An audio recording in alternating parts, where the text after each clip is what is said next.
Hello, friends. Welcome to Empty Cloud Monastery.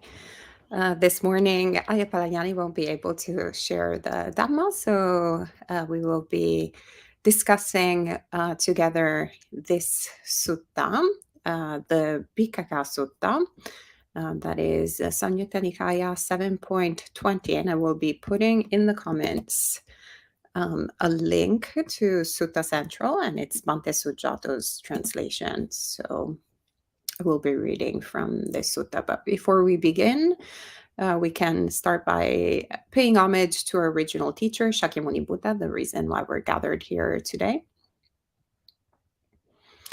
Namo tassa bhagavato arahato samma sambuddhassa. Namo tassa bhagavato arahato samma sambuddhassa. Namo tassa bhagavato arahato samma sambuddhassa. Buddham namam sangham namassami.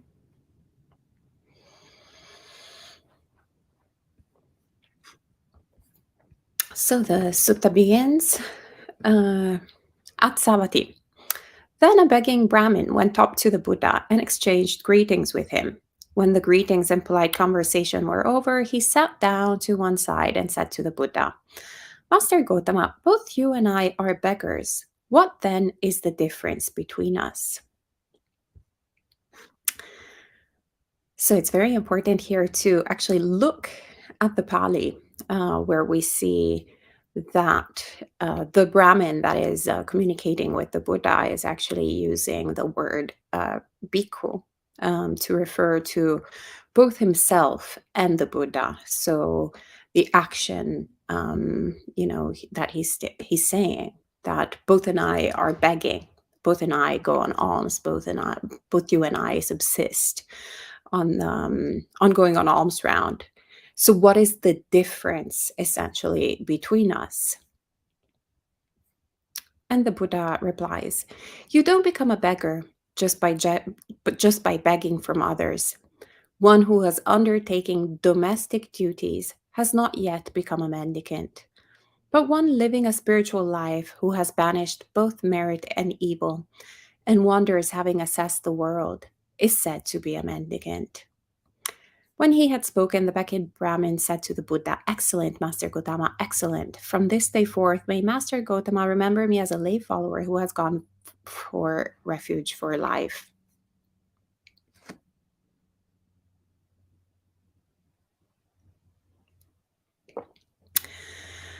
And so we see how the Buddha essentially replies to the Brahmin by using somewhat a wordplay in the way that he's highlighting fundamentally that one isn't a bhikkhu, so one isn't a beggar, one isn't a mendicant, just by the act of begging, just by the act of being an alms mendicant, right? But rather, there is a difference, right, between a mendicant who's still a householder and someone who is actually a mendicant but does it as part of their practice, as part of their religious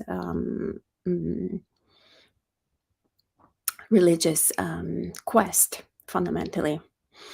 And obviously then he defines even more what is a religious mendicant, we might say, right? What is it usually? A bhikkhu that we normally translate as a monk, or a bhikkhuni that we also normally translate as a monk, right? What is the difference between a bhikkhu and a bhikkhuni, and just a mendicant in the sense of someone who is on the street, who's asking for alms, who's asking for something to maintain their body. And fundamentally there is that choice that one makes when one goes forth, when one leaves everything behind as a religious mendicant, right? Which is essentially embracing the spiritual life and really putting oneself on a path of practice when one decides to really the cultivate the wholesome and eradicate the unwholesome. But the Buddha here actually goes further and says, one who is not only living the spiritual life, but has banished both merit and evil.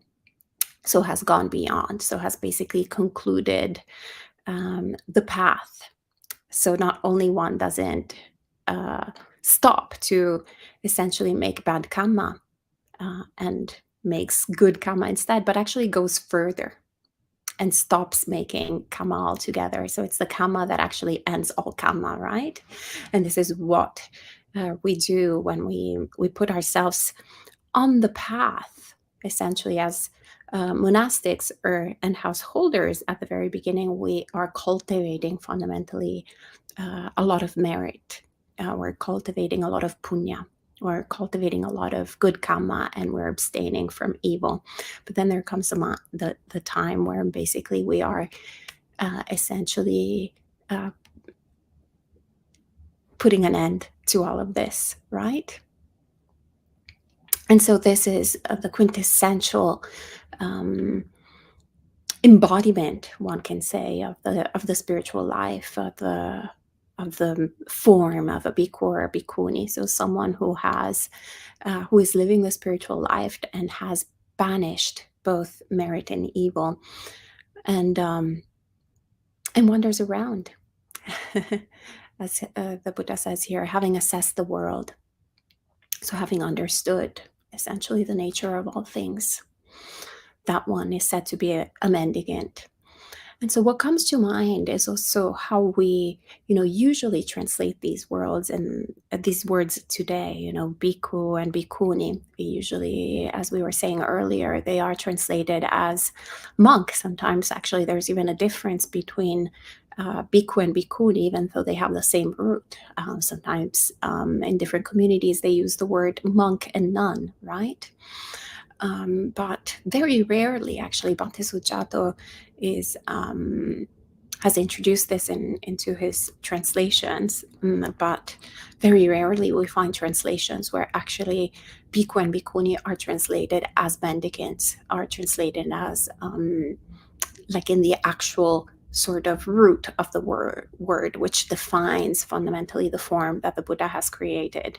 And this can, I feel, also create a lot of confusion in both us monastics, both in the Sangha, while we are, taking these vows and going around in the world with this form, and also in others who are relating to us, when we actually somewhat use other words than the ones that the tradition has given us, than the one that the Buddha has chosen for us, then sometimes it can be a little bit confusing, because one of the first daily recollections of the 10 daily recollections that the Buddha encourages us to do for ourselves is to recollect how when we take this form, we're no longer part of the social hierarchy, right? We're no longer part of the caste system. We're outside of all these these systems, that this way that society works, where there are people on the top and then people on the bottom. But rather, actually, we take this choice of being really outcasts. This is why we shave our heads. This is why we start wearing rags originally. The only people who shaved their heads at the time of the Buddha were the prisoners, were the outcasts of society, and then there were the Buddhist monastics, right? The mendicants, the ascetics. So the fact of taking one's bowl and actually receiving one's means of subsistence in the way that the poorest people in society, the ones at the bottom of society, were subsisting from, is actually a very, very strong statement. And especially even more so, of course, as we know the story of the Buddha coming from such a wealthy part of society, coming from a very rich aristocratic family, right? So then that act of renouncing that all and embracing something that usually people would try to, the common folk would try to stay away from to as much as possible, the fear of poverty. Instead, it's actually embracing a path of poverty. And so we see that sometimes when we actually use these words as monk, for example, when I was in Italy, which obviously that's a word that is very much used within Catholic monastic environments. We've met so many different spiritual seekers, right? Different spiritual communities in Italy, and it's very interesting how not everybody uses the word monk. For example, the Franciscans, who have a very a closer way of practicing to the original sort of Buddhist communities, they don't use the word monk. They don't define themselves as Franciscan monks, but rather they define themselves as Franciscan friars. When we went to their community, they were like, "We are brothers." There is not, for example, an abbot in our community, and they were explaining to us how the abbot is, by its definition, it's the apex of the community, right? Someone that sits at the top, and then everybody is underneath them and has to somewhat, obey the orders. But rather, they have a guardian. So there's not an abbot, but there's a guardian of the community. And then if they have multiple communities, then there is not like a supreme sort of figure for all of these communities, but rather there is a supreme servant. That's the terminology that they use, the language that they use.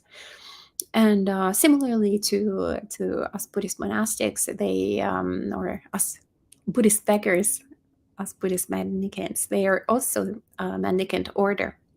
So they also subsist on alms that people give them,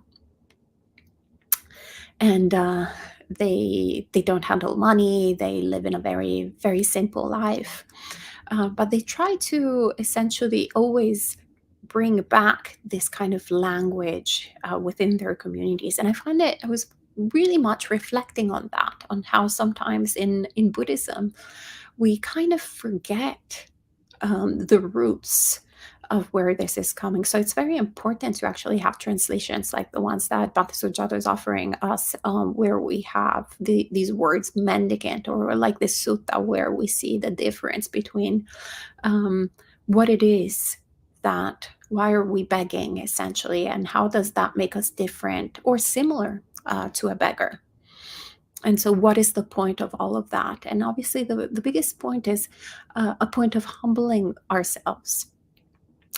And on the flip side, not understanding, not lifting ourselves up to an arrogant way of approaching the spiritual life, not trying to be, as the Buddha says, actually in the Majjhima Nikaya, trying to be the heirs of his Dhamma rather than his material wealth. So these days, obviously, being a bhikkhu or a bhikkhuni, being a monk that follows the teachings of the Buddha, has a significantly higher meaning, higher sort of implications, right? Than back in the day, in the way that there's 2,500 years of history, 2,500 years of people nourishing faith in Buddha, Dhamma, and Sangha, people supporting the Sangha just because it's the Sangha, people supporting the teachings of the Buddha just out of faith. And so this can kind of create actually a little bit of a sort of arrogance sometimes in whoever is practicing this path, and kind of thinking about this form not as a mendicant form, not as a vehicle for liberation per se, but rather as a form that is within the social hierarchy. Perhaps it's a religious hierarchy, right? But instead it's supposed to be actually a very simple form where we're actually, humbling ourselves more and more, humbling ourselves more and more so that we can create the conditions for liberation, right? And at the same time also uplift others, ourselves and others, but in a way that is a little bit different than how we tend to think in worldly ways, when we are in fact still perhaps entangled in society. Then actually we try to look for different ways to uplift sometimes the ego. But instead, when we actually look at the essence of this word, um, at the essence of mendicancy, at the essence of simplicity, as at the essence of actually, yeah, living or embracing a lifestyle like the ones who are at the bottom of the society, then we, I think, get a little bit of a different sense of what this all is about, and we can become a little bit more the heirs, the recipients of the Dhamma of the Buddha. So these are some reflections, and also if you have any suggestions on how to translate better the words bhikkhu and bhikkhuni, so whether we should use the word mendicant, whether perhaps monk is best, whether there's maybe another type of translation that you have, feel free to type it in the comments, or if you have any questions at this point, feel free to type them in, and I'll try my best to address them. All right. So good to see some friends online that are checking in. So Namo Buddhaya, Edward, good to see you. Good to see Richard, Pamela, Rambo. Good evening from the north of Thailand, Rambo. Good to see you. And Ronald, that is also checking in. Okay, excellent. So I don't see any questions or comments, but maybe we'll see if there's anything popping in. Hello to Bino, also checking in.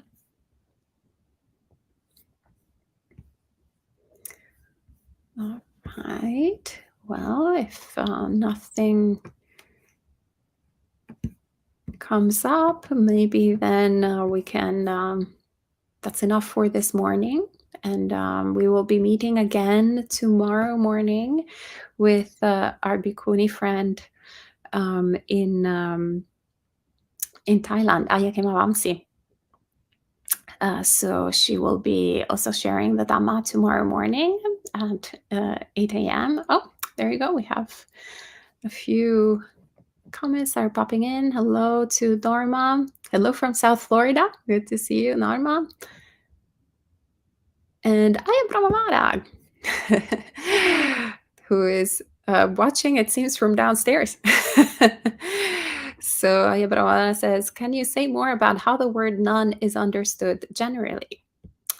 Yes, thank you so much for asking that question. It's been actually a little bit of a con for me since the very beginning of my Buddhist practice, because the word none is actually a very interesting word, because it's only present within Anglo-Saxon languages. So obviously none is the term that in Catholicism is referred to female monastics, but it's only present, that I'm aware of, in the English language, obviously, and in the German language. And I seem to understand also partly in the French language, but it's not present in Italian, say, or in Spanish, where that are like big, obviously, flourishing centers of monasticism in Catholicism. As a matter of fact, actually, the word nun in Italian, or rather, the word nun in English, it comes from the word nonnus in Latin, which was a term that was used to refer to elderly people, senior people within society, people worthy of respect. And that kind of came to be a term that St. Augustine, like 1500 years ago or so, was actually a big proponent of, versus the word monk.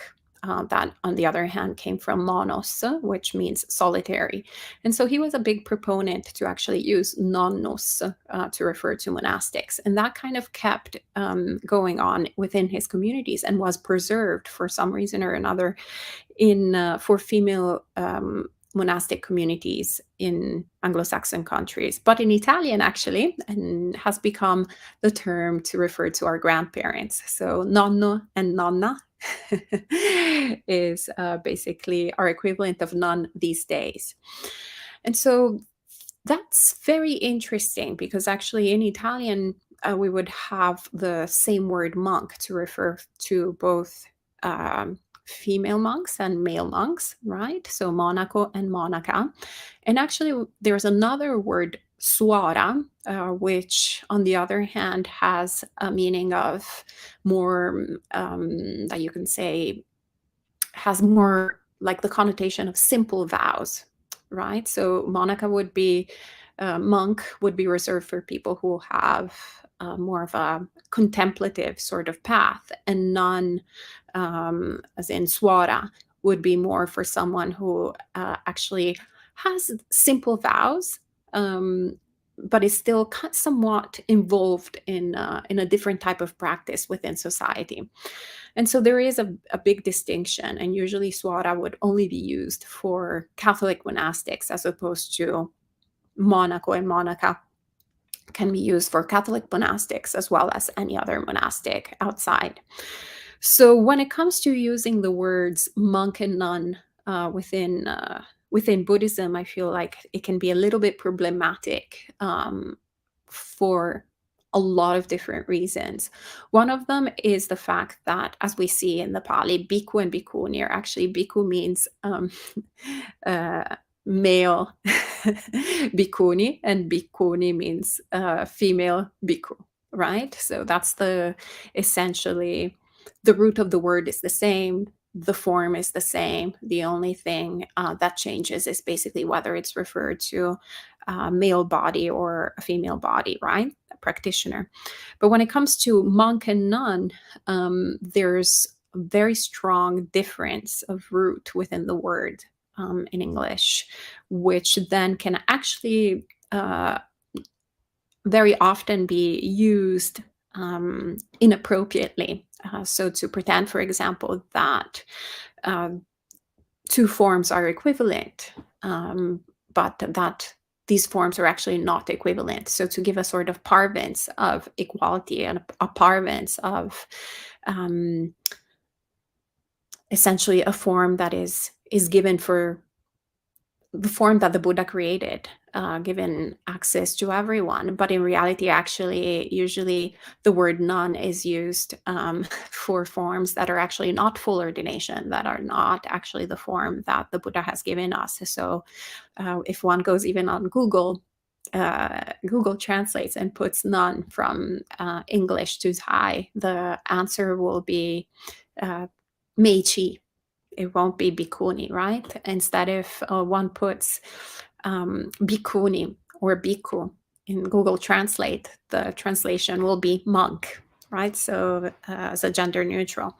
So we'll see that usually nun is used as, once again, a translation for Meichi, a translation for Tilashin, a translation for all the Dasasilmata, a translation for all of these forms that are actually, you can say, a sort of form of nunhood, really, but they are not actually the form that the Buddha has given us. And so when we are talking about this, it's very important to talk about it not in the sense of, as I was saying earlier, in the social hierarchy, but rather in the sense of empowering ourselves in the path and really understanding how are these words supporting us as an intention of attaining awakening.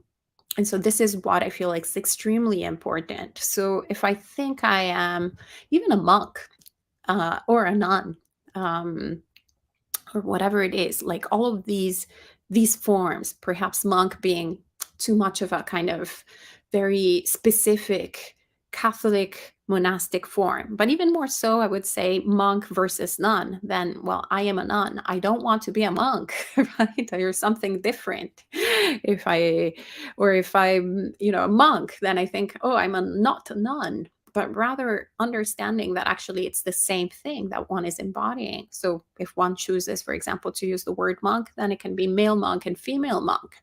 Or we can toss it all together and actually go to um, the root of the word mendicant, right? So we're all mendicants. We're all actually subsisting on alms, and we're all religious mendicants. So maybe that's actually the most appropriate sort of definition.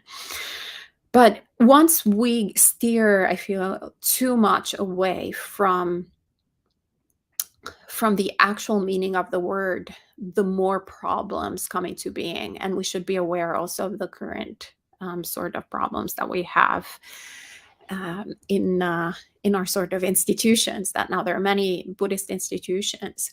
And so that can create a lot of, I think, once again, obstacles along the path, because a lot of people sometimes ask, oh, is it possible for women to become monks? And the answer is, well, not really, but you can become a nun. And that is actually a very loaded answer, because then it's a little bit, oh, can women become doctors? No. But you can become a nurse, right? So it has a bit of a double standard, but it's more insidious, I would say, in Buddhist communities, because actually, since these words are borrowed from Catholicism, there is the parvens that actually nun is the same thing as monk, but it's actually used in a different way. So I don't know if I answered your question, but hope that made sense. And Hyang says, is it better to be a monk to gain spiritual awareness? I would say that definitely the form that the Buddha has given us is designed perfectly to enable us to attain awakening. So the precepts are supportive.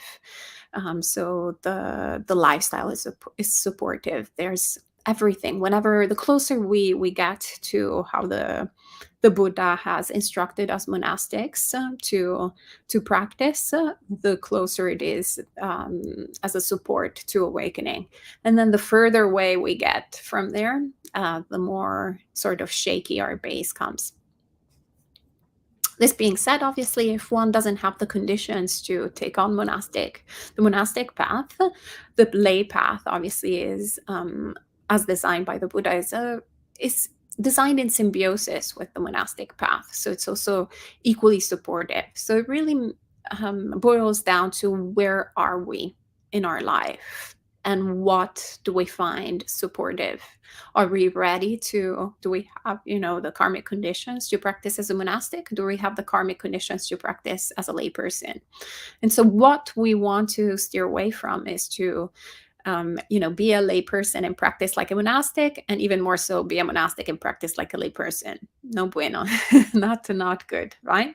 So we want to be a monastic and practice like a monastic, or we want to be a layperson and practice as a layperson, and follow the precepts, follow the path as the Buddha has given it to us. And Norma says, why do some people refer to monks as beggars in a derogatory way? Well, ignorance, right? This was also happening back at the time of the Buddha. So it's not something that is new to this day, but actually has been happening since the history of time.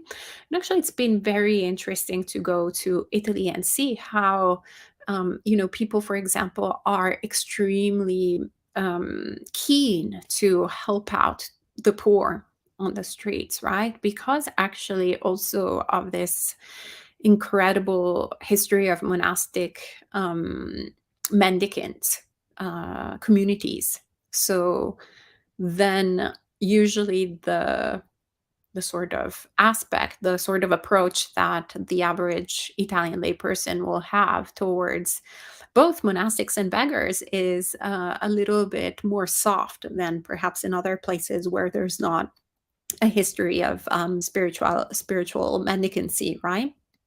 And so I feel like that's also something very interesting that we do passively, that by fundamentally lowering ourselves voluntarily, to by humbling ourselves and taking on a form that is at the fringe of society, then that is outside of the social hierarchy, then actually at the same time we are uplifting sort of the poorest people in society, and we're like, well, there can also be the conditions for the dialogue that we've seen in the sutta, right? That we read this morning to happen, where we can see actually also, very people maybe that are in dire conditions, um, somewhat associating also with the sangha, and that's actually good. And also for lay people to ask themselves the question, right? What is the difference between these two forms?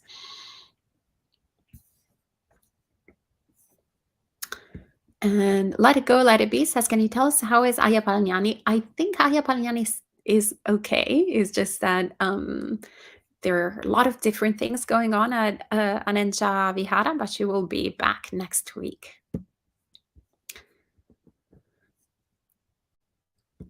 Sheila asks, can you share about bhikkhuni and bhikkhu activities in the community during Vasa and how lay people can hope that is can be? Hope that is enough topic. I think I can answer this. Yeah. So the activities during the Vasa really change from community to community. So for some communities, actually, the Vasa is the time when bhikkhus and bhikkhunis are actually taking some time off and going in seclusion. And for some other people, actually, for some other monastics, it's the time when they're connecting actually more with the lay people, because it's usually the time, right, that historically the monastics stay in one place and don't leave. We can only leave for a week, so for 6 nights, no longer than 6 nights. So yeah, that basically gets us in a sort of a state of stability and of connection with the lay people, which is really beautiful. So for us at Empty Cloud Monastery, this Vasa is a mix of the two. Actually, usually the Vasa is the busiest time of our year, but this year we've decided to make it a mix of the two. So that we have some secluded time for each of the monastics here, like a very sort of minimal schedule from Monday to Friday, and then the weekend the lay folks come to the monastery and we practice with them. So it gets very busy in the weekend. So yeah, the lay people are coming a lot, but we have also closed actually the residencies for this Vasa, and we will resume the hospitality for the lay people later on. Okay, good to see you, Jayanta and Manal and Pili. Norma says, I attended Catholic boarding school, Canadian nuns. All were addressed as Mother Mary and then their name, or Mère Marie de la Colombia, for example, though there was a Mother Superior. Oh, very interesting. I did not know that. Sarita says, maybe in German it's not like a full ordained bhikkhuni and novice, maybe like a samaneri, but I'm not sure. Hi, Sarita. Good to see you. Yes. So once again, the term nun is a term that we are borrowing from Catholicism. So this is very important to specify this. The word nun does not come from Buddhism, does not come from Hinduism, does not come from anywhere at all. It comes from Catholicism. So the way that we use it in Buddhist context is completely dependent on the particular community. It's an arbitrary convention, right? So some communities go and use nun for fully ordained bhikkhunis, and they will not use nun for novices. Some people will use nun for every single monastic form that has women, and some communities don't use nun altogether. So Empty Cloud Monastery, actually we decided to use monk as gender neutral. if I am correct, Dammadarini Monastery, that is a bhikkhuni monastery in the West Coast in California, run by Ayya Tataloka and Ayya Soma. They, if I remember correctly, use the term monastic as gender neutral. So it really depends from community to community. Shasta Abe, they also use, they are a Japanese Zen monastic community of both male and female practitioners, and they use the term monk as gender neutral. And so I feel like actually, because society is going towards gender neutrality with everything, right? We should also make an effort within sort of religious context. I know that the religious contexts are always the kind of the last ones, but maybe I think it's about time in general. So specifying too much the gender of folks actually has some really bad implications. And I would say that what is more important, it's the sort of form that we are holding. And so actually when we see, for example, the Bangkok Post, without having to go to other different places, but the Bangkok Post in Thailand, whenever it's talking about male monastics and female monastics within the Buddhist tradition, it actually uses monk as gender neutral. And so whether one is a bhikkhuni, it's monk. Whether one is bhikkhu, it's monk. And then it's only specified male monk or female monk if the context needs it, right? So it's the same if we go to a doctor, right? We go to a doctor, and then if we need a male doctor, we say male doctor. If we need a female doctor, we say female doctor, but we don't necessarily have different words for that. But we should also remember that in the past we did. There used to be doctor and doctress.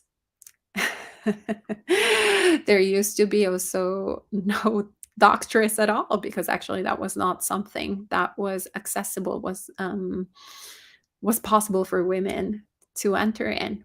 Back in the day, there was also lawyer and female lawyer, right? So usually people would talk in those ways, because once again, there were very few female lawyers. But these days, we just have lawyer. So it's very important, I feel like, to just see the benefits that we have reaped from the past, and apply that to our present in Buddhism, and pay a little bit more attention with the words that we're using, because it does affect also our perception of awakening, our path towards awakening, our possibility as women, and also for other women. How does it empower us on the path towards awakening? Hayang says, how can a pilgrimage to Buddha's holy places like Lumbini, Bodh Gaya, Kushinara, Deer Park guide us to being a better Buddhist? This is a perfect question for Monk Chat. So at 7:30 p.m. every Friday evening, you can ask your questions, but today we can keep focused on the subject matter. And Ayya B says, thank you, Ayya, for explaining how the word non can be misleading for Buddhists. I appreciate your encouragement for us to use the words bhikkhu, bhikkhuni to refer to fully ordained Buddhist monastics. Yes, actually, I think that probably we should just use bhikkhu and bhikkhuni and call it a day, right? Instead of translating everything, actually, maybe we should, maybe that's the easiest. And then maybe we can explain what bhikkhu and bhikkhuni are. Actually, that's another thing that sometimes I feel very uncomfortable with translating these terms, is that also we're borrowing so much from Catholicism, and we're borrowing from these religions that are actually not native from Asia. And so that can be very misleading. So there can also be like so many different problems also in relation to colonialism, right? So because if we think about it, actually the most close religions, right, for example Judaism and Islam, we don't really translate the terms, right? We actually respect the terminology that is used there. So we have an imam in Islam, or we have a rabbi, right, in Judaism, and we don't necessarily translate everything. They're not all priests, they're not all monks or whatever. We actually like respect the terminology that is used. So probably we should be considering doing the same thing in Buddhism. So then there's no confusion anymore.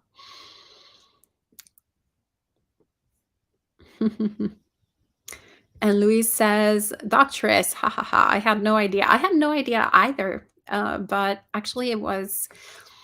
I started researching all of this when I was trying to understand where the word "non" was coming from because I was not familiar with it, and I have to say that at the very beginning, I was also a little bit averse to because of the um, because it comes from the word nonna. So when people sometimes would refer to me as nun, then I was like, "I'm not your grandmother. Why are you referring to me in that way?" Because I was not used to that word. So I had to work both on my version and on understanding where this nun word was coming from. And Scott says, "Can you please speak briefly about overcoming fear?" Well, I think this is also, Scott, a question for Monk Chat for Friday evening at 7:30 p.m. We can talk about all of these different topics. And if you can't make it on time, you're also welcome to just write your questions in the chat box, and then we can pick them up on Friday evening. All right, so that was the last question. Good to see you also, Sud and Kit and Gayatri and Bhumika. And hopefully we'll see you all this evening and then tomorrow morning again with Ayya. And we can now end this morning session with 3 sadhus. Sadhu, sadhu, sadhu.